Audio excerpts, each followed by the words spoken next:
Long ago, a great beast came from the sea and brought with it a poisonous fog that spread across the earth. Corrupting everything it reached, the poison fog slowly transformed the world and brought about a new age. Now, grounded by the poison sky and outnumbered by creatures, humankind became desperate and formed feudal kingdoms. Closed off from each other, they became paranoid and are on the brink of extinction.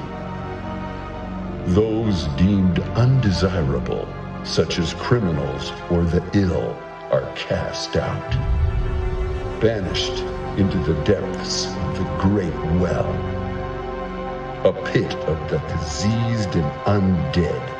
The Great Well is said to have but one door to the surface.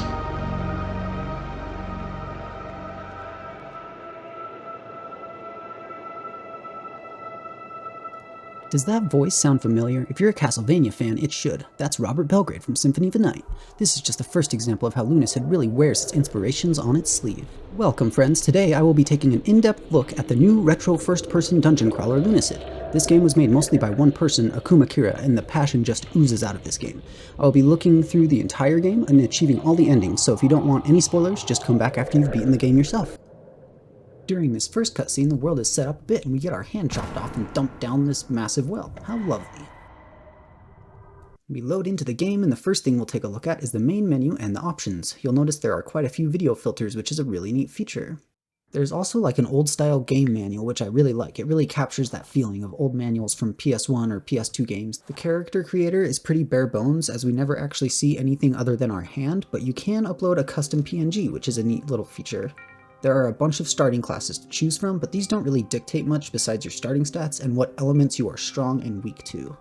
We do end up choosing the witch class, just cause why not, but you can build pretty much any class whatever way you want. We spawn in and things are pretty standard for a first-person action game. WASD to move, left click to attack once we have a weapon, spacebar to jump, right click to block. This game does have like an interesting mechanic where charging attacks is significantly more effective than just spamming the left click. The charge bar is on the upper right. To the upper left we have health and mana bars. The two circles in the upper right corner are your spell slots, which will be very important later. Moving on into the first area, we find our first weapon, a rusted sword. I immediately start smacking things and I really like this swishy sound the plants make when you slash them. We run into our first real foe, the snail. Goes down easily enough and drops our first spell, Summon Snail.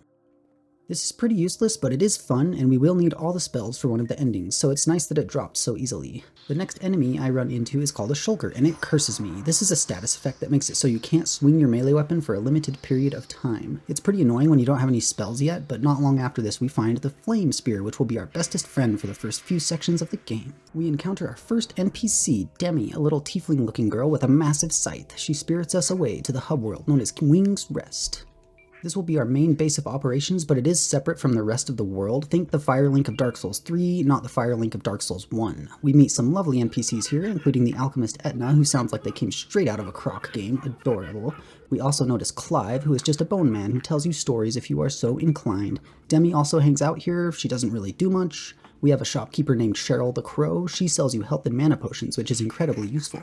The last thing of note here gameplay-wise is an altar where you can upgrade your weapons. Some weapons have an XP bar, and when this is filled, you can bring them to this altar and transform them, usually into a more powerful weapon, which is pretty cool. This is a neat feature that I wish was used a bit more, honestly. Now, Cheryl does have the key we need to progress to the next area, so we buy that off her and head out. The next area is one of the more creepy areas in the game, especially near the beginning when you aren't that powerful yet. Now, most of what Kira has done has been with the horror genre, and you can tell that they are very comfortable with this, but it works really well for this style of game. The mummies are pretty creepy, the place is littered with secret rooms. I find my first Mirage, which is this Zelda-looking eye that you can hit to open a secret pathway. This one leads us back to an earlier area, and you'll notice the level design uses this trope a lot, much like the Souls games. I find a spear, and I assume this will be good because of its range, but it's actually kinda trash. We eventually make our way through to the Yosei Forest area.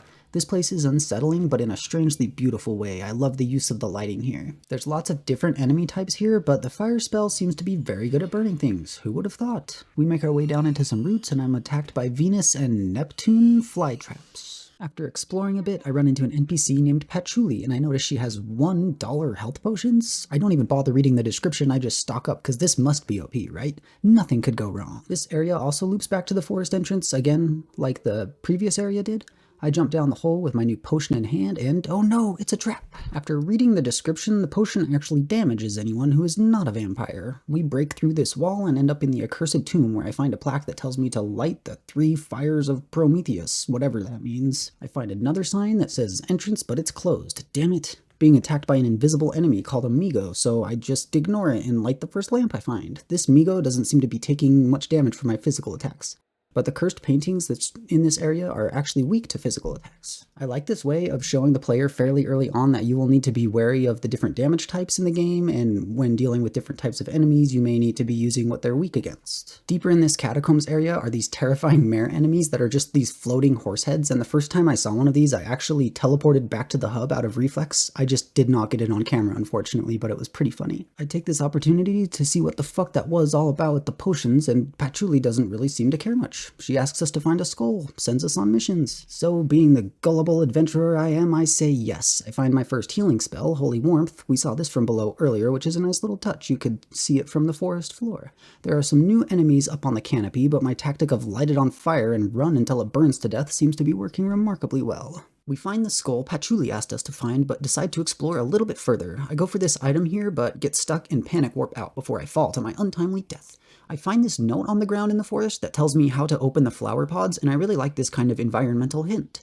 I turn in the skull to Patchouli, and she rewards me with an earth elixir, which boosts our max HP. Ocean elixirs will boost your max MP. I do wish there was an option to use these items from the inventory. You do have to equip it, and it gets a little bit annoying having to use them like that. Do keep in mind, this will heal you to full HP, however, so you can use it as a health potion as well. I find the Earthstrike spell and jump back down to the accursed tomb, start burning some mare heads as they are immune to physical damage, and I run across this neat vampire hunter's sword. This weapon absolutely wrecks in this area, and the Migo stands no chance now. Eventually, we work our way around to the entrance, and Prometheus fire number 2. This is where I run into my first bit of confusion, but the last fire is actually in this upper area. You have to use the coffin spell that we found earlier to get up there. We work our way around and run into Demi again. Interesting. She tells us some lore about her scythe. Apparently, it used to be Death's. Now, Death is actually an enemy in the mausoleum area of this game, and they are key to getting one of the endings, but you do need a special weapon in order to defeat them. Now that all the fires are lit, we can see the Migo enemies more clearly, and we can proceed to the next area. Head into the mausoleum, and eventually we do run into Death, but I'm not able to get away. This is when I realize the game has no checkpoint or autosave features, so that's a truly retro feature, and we need to reload our last save. I will be saving a lot from now on. Eventually, I do muster up my courage and head back down to kill the Titanite demon and explore the mausoleum a little bit more. Eventually, I notice this little alcove above, so we use the coffin spell again like before, and I find a black book. These are extremely important for getting all the spells, which is key to getting one of the endings. There are a total of 3 black books. At this point, I am a bit lost, so I decide to head back to the mummy area. This area actually branches off into both the forest and the fetid mire, so I'm going to head to the fetid mire this time. Once again, the music is on point for this area. Your fire spell is effective against the slimes as well, and I do like that the first attack spell we get is useful for either of these 2 branching paths we can take. It is kind of strange that the slimes in the water stay on fire though. Don't ask what's in there.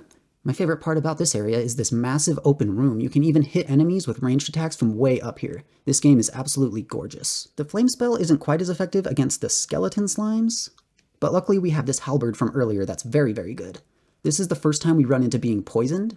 Work our way up this river and we find the barrier spell. Now this isn't quite what you would think at first, but it can still be useful. Instead of putting some sort of protective barrier around your character like you would think, you instead summon forth this wall of stone, which is pretty neat. You can also use it to traverse some of the environment, which is cool. I practice and wall myself in with it like a dummy, but luckily you can break this eventually. I get to the end and hey, it loops around to the beginning of the area again.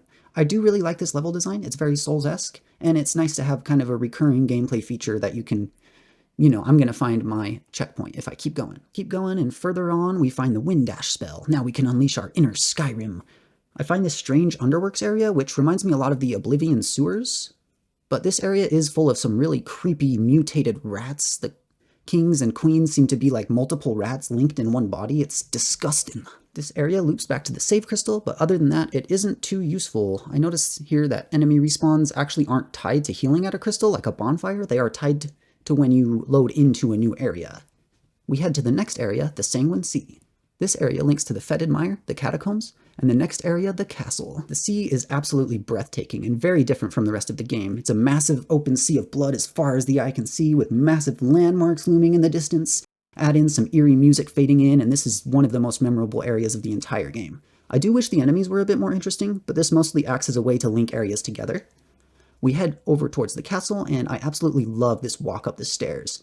We walk up this massive staircase lined with torches on either side. Eerie music as you enter really gives the place a feeling of grandeur. Now the music has sort of a carnival sound to it, but it's super groovy and I really like it. The first thing we see is a statue made to Ophelia of Lyria. She is very important to this game's lore, and we will find notes from her in the castle. We end up finding Sir Garat, and he seems to be in a similar predicament to a certain onion-headed bro you may know from another game. Get kind of lost here, but find out you can open this door here with the blood drain spell we found earlier in the forest. Other than the fact it mentions something about vampires and it's red, it's kind of a vague hint I feel like, but maybe I missed a key clue somewhere. Anyway, we make our way into the cattle cells. Now that's not a typo, it is cattle, not castle, which caught me off guard. This place is very eerie, but I did unfortunately forget to record most of it. But there's blood dripping from the ceiling, vampires stalking the halls. Eventually we find a vampiric symbol W for white, and a Lyrian longsword.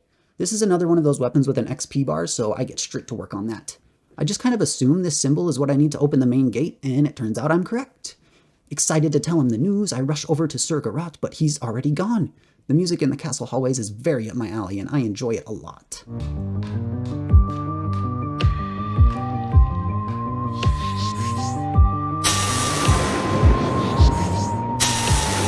I also noticed there's bloodweed everywhere. That explains why everyone's eyes are so red. I see some more doors, but they are different colors than the one from before, so I assume we need to collect some more symbols, and once again, I am correct. I find this throwable item on the ground called a light urn, and I'm like, hell yeah, this is going to be great, but it actually kind of sucks when I try to use it, so I shelf that idea. Turn the corner and get jump scared by this massive bat guarding a letter. This tells us some more of the lore between Justina and Ophelia, the statue we saw earlier. I won't go into too much detail, but apparently this castle has a tendency to attract fog beasts and magic. Throughout the castle, there are more letters between these two scattered about, and they do really help to flesh out the world, but I won't spoil that for you. We finally find Sir Garat, and he tells us that nearby is a well of healing water. Now, interestingly, he mentions that the water is too strong for him, and if you read the description of the holy water item we found earlier, it mentions that it has been distilled so as to not harm those that are less than pure. Does this mean Sir Garat has some skeletons in his closet? The water does work for us, and we also find a crossbow. I'm mainly putting my stats into strength and intelligence, so we won't be using ranged weaponry very often. Keep going, and we run into the vampiric symbol A for amethyst. This opens up the blue doors. The scenery change in this next area is breathtaking. The music takes a more somber tone, and we are in a massive dining hall with a long table, a massive circular window, and a ghost lady. I'm unsure if she's just a new enemy type at first, or some kind of character, so I feel a little guilty when I start killing her. The enemies in this area are also immune to physical damage, and the combat difficulty amps up a bit here. Find the symbol E for emerald and a shortcut that leads back to the entrance. I do stumble upon this new area, the Boiling Grotto, but I decide not to head down there just yet. Next stop, the throne room. Sir Garat is on the outside, and he looks like he's taken quite a beating. He tells us the son of Ophelia and Justina, who's named Kralal, did this to him, so we prepare for an epic vampire boss fight. One of the only two bosses in the game, and he's even voiced. Surely this fight will be epic. Why do you disturb me? Must I suffer more fools?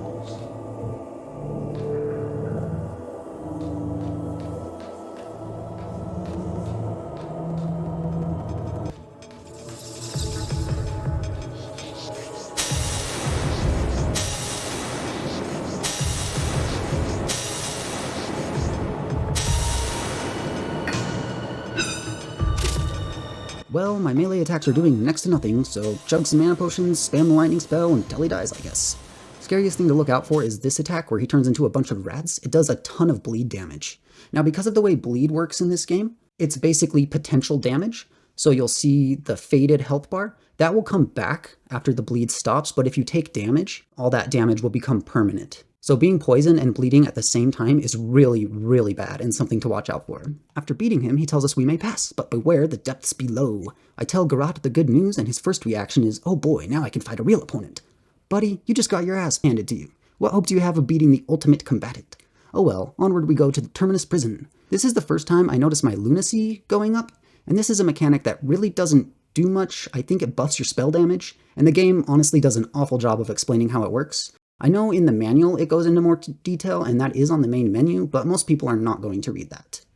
This area reminds me a lot of the Tower of Lotria from Demon Souls. Now the game does have a neat system during combat where you can knock certain parts off of the enemies and this will make them bleed or inhibit their ability somehow, and if you chop off these jailers' heads, they are no longer able to use their AoE attack.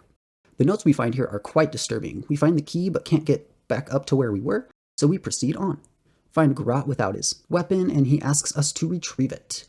When I go to the lower prison area, I run into this OP enemy, so I just start running away.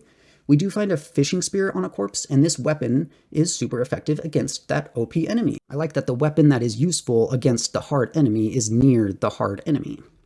Now this area loops back to the crystal again, so we warp back to the hub and upgrade our Lyrian longsword to a Lyrian greatsword. Now if you're into the Souls content creator community or the modding community, there's a really neat cameo here in the prison area. It's Lobos. I noticed this elevator, so I try to go up it, but I instantly die. Hooray! Drop down the lift this time and find a giant skeleton. This is honestly one of the more cheesy enemies in the game. Run past this area and end up in the Labyrinth of Ash. This centaur enemy is pretty neat. The body is dead so it can't move around, but it can still shoot us with its eyeball. I go down this strange hallway and find a shamisen looking thing, so naturally I decide to smash it. Now there are 3 of these scattered through the area, and destroying all 3 gets rid of the wind that prevents us from crossing the bridge. I find a really good lava spell, but it costs a lot of mana, so I decide to hold off using it for now. This will be very key to beating the game later. I also find a sword that dropped off one of these black skeletons. The lava spell mentions some lore about a witch named Ashley, and I like that they do this Souls-style thing of telling the story through item descriptions. It's a really nice touch. Start wailing on this enemy, but notice it's not trying to attack back, and its health bar is a different color, so I stop and talk to it. It begs me to kill it, so I guess I'll keep doing what I was doing then. Cross this bridge that opened up and find the spell to TP back to Wing's Rest. Super useful. Now this next area is tied to one of the secret endings, so I'm very confused the first time I come here and see this massive door surrounded by all these riddles. Upgrade the weapon we found earlier, and this weapon actually changes from a sword to a shield. I think this is a really neat way to use the upgrade mechanic, and I wish more weapons had similar features to this. Without much to go on, I decide to head for the boiling grotto that we never had the chance to explore. I really like the visual effects of the lava here. We actually find our friend Cheryl hanging out down here, and she tells us she's looking for a way to get this golden armor that's in the corner. Some more world building and a new quest. Nice! Eventually I run into a valve that shuts off some of the lava in the area, and further on I see what looks like an entrance covered in flame. I assume there's another valve I must shut off to get through, and again, I am correct. Shut off the valve and hit this mirage that opens back up to the beginning again. Par for the course at this point. I do like that the level design is consistent in this way. The flames have shut off now, and I noticed the carving they were spewing from was actually a massive snake. This is a really cool set piece. Head inside, and we're inside an Egyptian pyramid all of a sudden. The music is really good though, once again, and there's lots of narrow corridors and traps and snake-filled pits like you would expect. I noticed this shiny thing in a room. It's an iron claw, and oh no, it's a trap room. Teleport out, and I notice this claw seems pretty weak, and it actually is. After fully exploring the pyramid, we find the flame spell, Ignis Calor, which is used to break that golden armor for Cheryl. We hold off on this for now, though, and decide to head back to the very first area of the game to see if I can get to a ledge that was unreachable before. Using the coffin spell, we manage to jank our way up there and find the Forbidden Archives. This is a very unique area. We get to learn a bunch of lore about the world and listen to some lo-fi beats to relax and study to.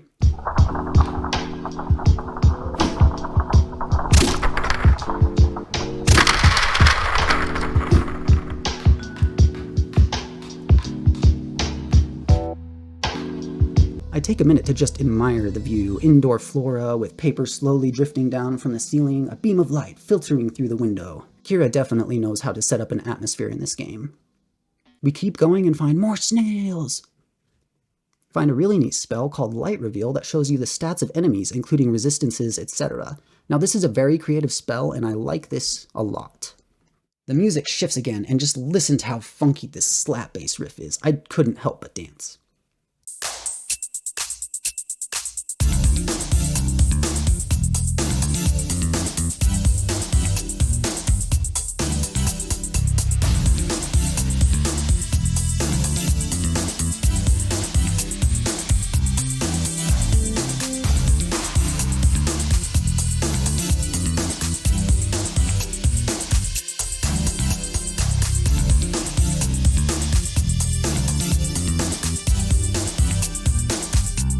also find a chimera, Dragon's Dogma style. I find a door that has the same symbol as the doors from the castle. If you found this area before the castle, I think this is a nice little Castlevania-esque bit of level design.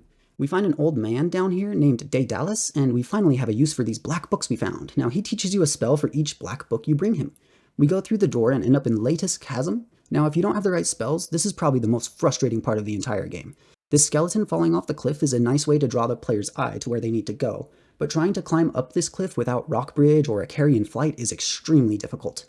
Eventually, I make my way up there though. This weird writing gets stuck on my screen, and I'm still not really sure if this was intended or if it was a bug since it happened right after I used this ocean elixir. There is a really good hidden weapon in this area, so I use the coffin spell, find an invisible path, and after the most gut-wrenching climb of my life, I am the proud owner of the Blessed Wind. Now this weapon doesn't follow the same rules as other weapons. To get max DPS from this, just spam left click. Charging is a waste of time. This way leads up to the surface, but you can't really do much here or ever actually go this way. It is neat that it exists though. Head back to break that golden armor, and this sword is OP. Daedalus is done reading the first black book, and he gives us the fireworm spell, but annoyingly, he can't take the other black book at the same time. We have to come back later. Breaking the armor for Cheryl gave her some new items in the shop, but none of them seem to be much use for now. Behind this secret door in the boiling grotto, we find this coffin, and upon trying to enter, it warns us, so I decide I should pop a save real quick. Going down in this coffin reminds me a lot of the Gravelord Covenant in Dark Souls 1. There's a very slow boat ride here, and you can skip it, but oddly the tooltip to hold any key to skip doesn't pop up until you actually start holding down a key, which is a very odd design choice. We end up at the tower, and it's a gauntlet. This plaque mentions a Sword of Moonlight, so you have my attention. Glad I picked up this OP sword. The way this tower works is you fight a set amount of enemies and proceed to the next floor. The floors come in sets of 5 that generally include enemies from the same area throughout the game, so forest, fetid mire, etc. You get to fight all kinds of different things. There's a chest every 5 floors, and there are a total of 50 floors. We make it to the top and get our Moonlight Greatsword. There's also a leaderboard here, which I think is a really cool touch and a good way to encourage speedrunning. Go back to Terminus Prison and jump down this massive hole, and we find another awesome Easter egg, the Ring of Carrion Flight. If you've ever played Morrowind, I don't need to say any more. I head up the ladder and find an area I missed. There's this massive dog head skull thing named Maledictus, but it just seems to follow me with its gaze unsettlingly. Up here is the lever we need to open this massive chain door at the bottom of the elevator shaft near those giant skeletons. Again, this seems quite vague, but with the gate open, we head to the Forlorn Arena. I make my way to what seems like an important structure, and after some adventuring, we find a water talisman on one side of the area and an earth talisman on the other side of the area. These put together will let us pass this massive wall that is stopping us from progressing further. Now this is it, the final boss fight is upon us.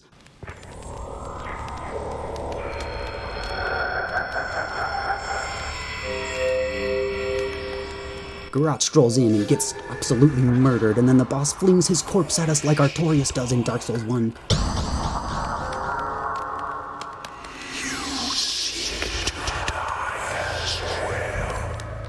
This did actually catch me off guard at first because of how fast it is, and it will do damage to you. This boss has a massive health pool if you try to kill him with melee attacks or the Moonlight Sword, and the cutscene is unskippable, which is a bit annoying.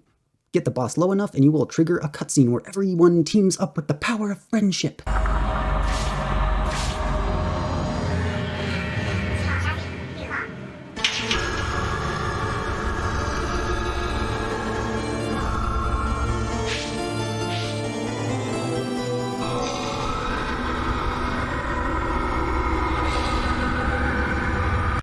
For some reason, I just die in the middle of the cutscene.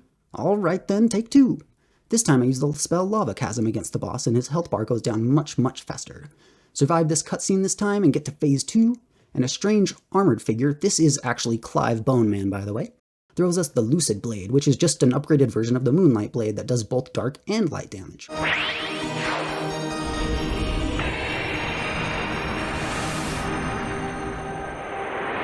Now I notice my life going down very quickly here, and I'm kind of worried that I'll die, but it actually turns out you're invincible, so I stop caring.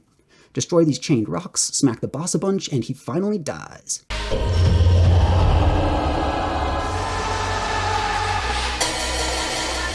Talk to all of our friends and see what they have to say. I go to check on Garrote's body, and unfortunately he's still alive. Apparently he can't die. What an awful fate. We proceed down this corridor and awaken the Great One. Very HP Lovecraft.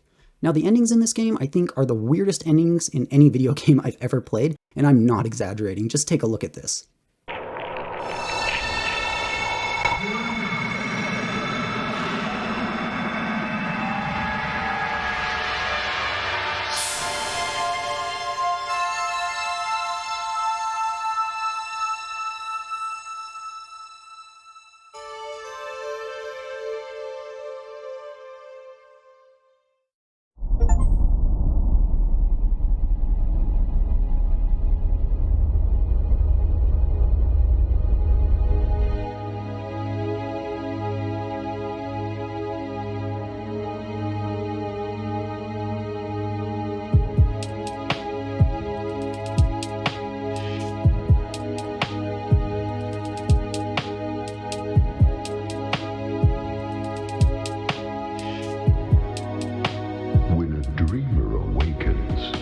What happens to the inhabitants of the dream, or the world that was traveled, or the pain that was felt?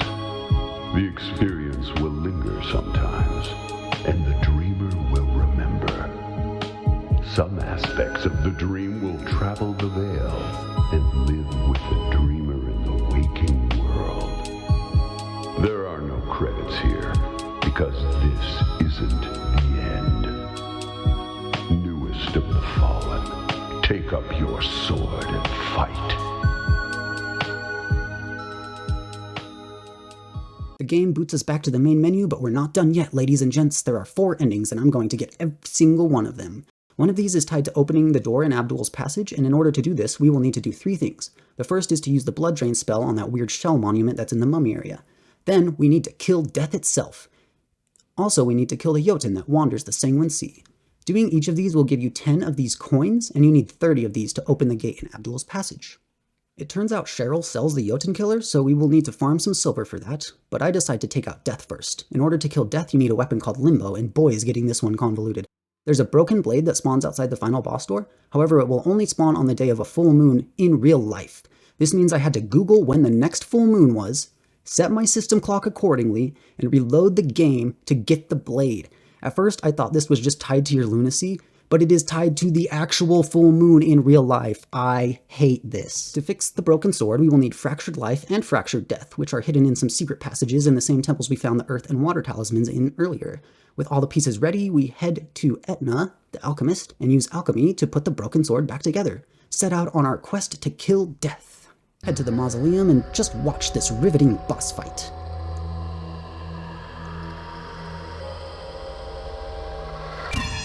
Pretty anticlimactic, but anyway, we get Death's Scythe, and I notice it also has an XP bar, so I decide to use it.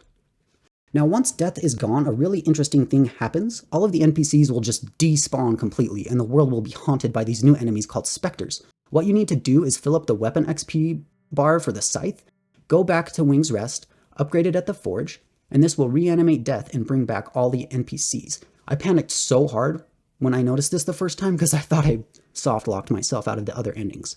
But after much grinding, we now have enough silver for the Jotun Slayer as well. The Jotun is just kinda chillin', and once again we have an epic boss battle.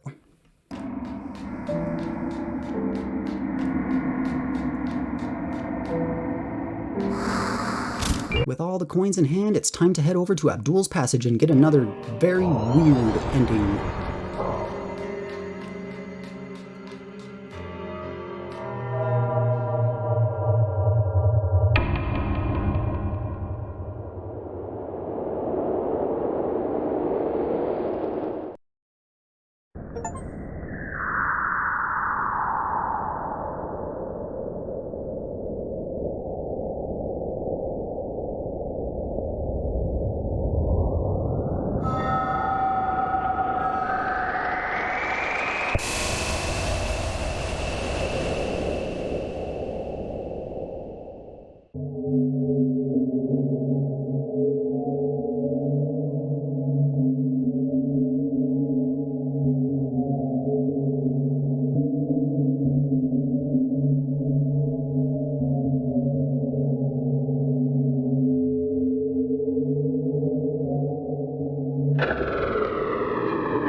was going to just end my playthrough here, but I decided that I had to do all the endings in this review for the people.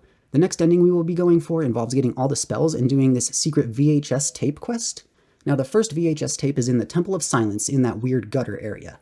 At the back is a massive empty room, which is actually hiding a secret room that contains the first VHS tape.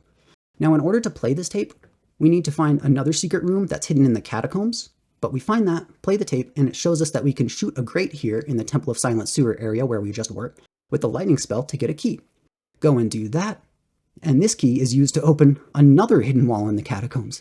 Doing this post-game does mean a lot of back and forth, but we find the secret wall and the white VHS tape. This tape can only be played in the castle, so we head there and find one of the strangest rooms I've ever seen in video games. There's this massive TV playing what seems to be a real-life video of waves crashing on a beach. And the use of real film in this PS1 style graphics game is very striking, but I'm not honestly sure if I love it or I hate it. But we play the white VHS tape, and unsurprisingly, it's very trippy.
Now for the spell hunting. I'm not going to detail where to find every single spell and what I missed the first time through, but I'll put a link in the description with a complete list of spells for the game that I used.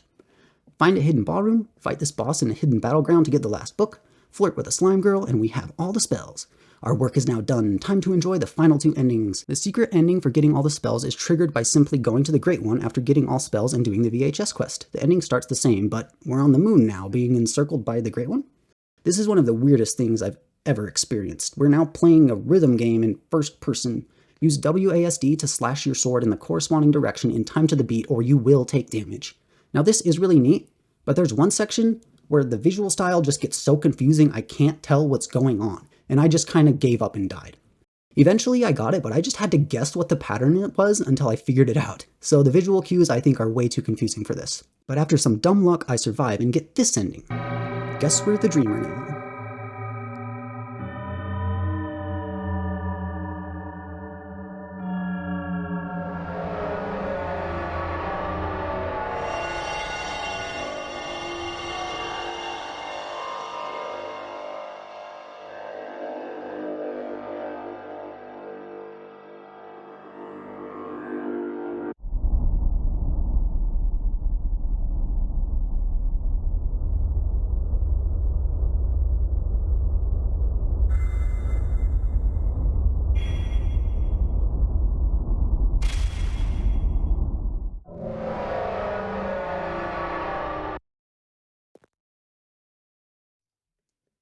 The fourth and final ending we get by staring into a puddle.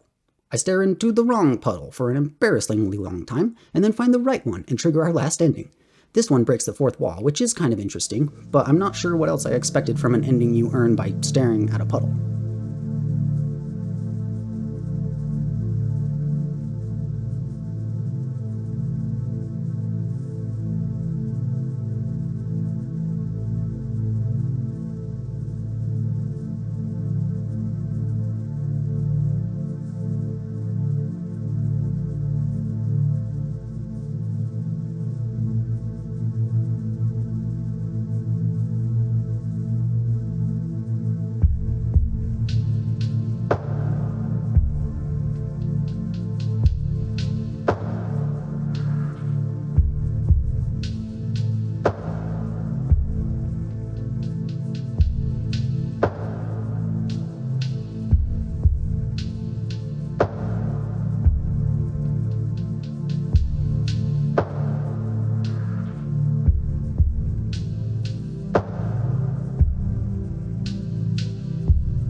And, well, that's Lunacid. All in all, I did really enjoy this game, and the fact that one person can make something of this quality is actually mind-blowing. It definitely has some shortcomings that I think could have been fixed by simply having more heads to bounce ideas off of, but all in all, it's an incredible achievement. The music is amazing, the atmosphere is stunning, the lore and world building are very clever. It might be a bit too derivative of other works for some, but as a fan of Souls-likes and Castlevania, I really like what Kira did here. My main gripe would have to be with the combat. It just feels kinda clunky and outdated, but it definitely feels like a retro game. All in all, this game is very much worth your time, and with the internet, finding the secrets isn't nearly as impossible as it was back in the day. So, to wrap it all up, I will award Lunacid with a Moonlight Greatsword out of 10. Have you guys played Lunacid? Let me know your thoughts in the comments below, as well as what other games you want to see this style of review on. Leave a like, subscribe, thanks for watching, and have a great day.